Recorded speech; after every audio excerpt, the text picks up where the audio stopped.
लीजिए सुनिए आचार्य चतुर्सेन शास्त्री के लिखे उपन्यास बगुला के पंख का भाग 36 मेरी यानी समीर गोस्वामी की आवाज में। राधे मोहन जैसे गधे की मुलाकात ने उसके कामुक मन में एक गुदगुदी उत्पन्न कर दी। उस बेवकूफ ने अपनी स्त्री की जो बढ़ बढ़कर तारीफ की थी उसने उसके खून को गरमा दिया था।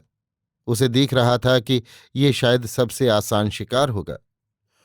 रात भर वो उस अज्ञात अपरिचित स्त्री की काल्पनिक मूर्तियां बनाता रहा। ये बात तो है ही कि सत्य से कल्पना अधिक सुंदर होती है, क्योंकि वहां भावना ही भावना तो होती है। फिर जुगनू भावुक व्यक्ति था। भावावेश में वो तमाम रात उत्तेजित रहा। सुबह होते ही किसी दुर्दम्य पाश्विक प्रेरणा से धकेला जाकर वो सीधा डॉक्टर खन्ना के मकान पर जा पहुंचा।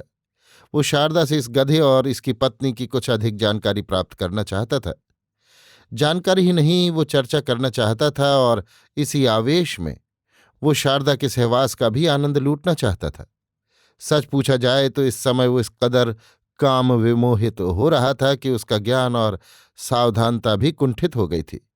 परंतु वहां जाकर उसने देखा, बरंडे में शारदा के स्थान पर परशुराम बैठा है। परशुराम को देखते ही उसके खून की सारी गर्मी ठंडी पड़ गई। वो अनमना सा होकर एक कुर्सी पर बैठ गया।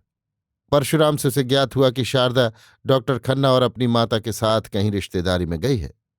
जुगनू परशुराम की नजर पहचानता था, अतः उसने वहां से खिसक चलना ही ठीक समझा। परंतु परशुराम ने बाधा देकर कहा, बैठिए बैठिए, आप तो भागने लगे। मुझे एक जरूरी काम याद आ गया। परंतु शारदा देवी यदि यहां मिल जाती तो आप शायद वो जरूरी काम भूल जाते।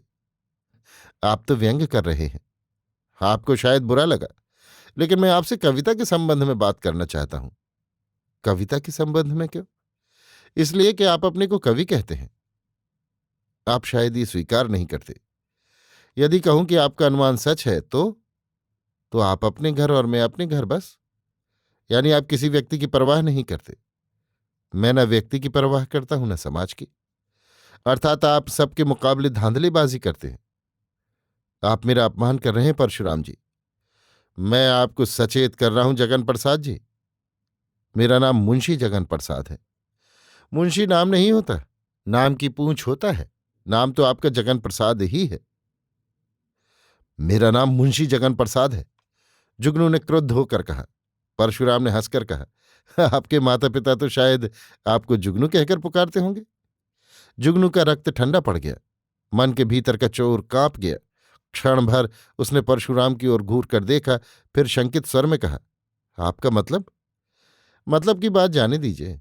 आपको मुंशी कहलाना यदि इतना अधिक पसंद है तो मेरा कुछ बनता बिगड़ता नहीं है। मुंशी कहने में मेरी जबान नहीं घिस जाएगी। खैर, तो मुंशी जी, आप जो कविता करते हैं तो उसके विषय में आप क्या सोचते हैं? मैं तो कुछ नहीं सोचता, जो देखता हूं वही कहता हूं। परंतु आप जो देखते सुनते हैं वही क्या सब ठीक होता है? ये मैं क्या जानूं? तो आप जिस बात को जानते नहीं उसे दूसरों से कहते क्यों हैं? जुगनू को गुस्सा आ गया। वास्तव में अब वो निरीह मुंशी न था, म्यूनिसिपल चेयरमैन था। उसने कहा, आप जो जानते बूझते हैं वो सब ठीक होता है? ठीक ही होता है। मैं यदि कहीं गलती करता हूं तो उसे वहीं सुधार लेता हूं। अपनी गलती को समझने की योग्यता मुझ में है। मुझ में नहीं है? शायद नहीं है। कैसे भला? तो आप बतलाइए कि आप शारदा को इश्क का पाठ क्यों पढ़ाते हैं? किस लिए उसके चारों ओर मंडराते फिरते हैं?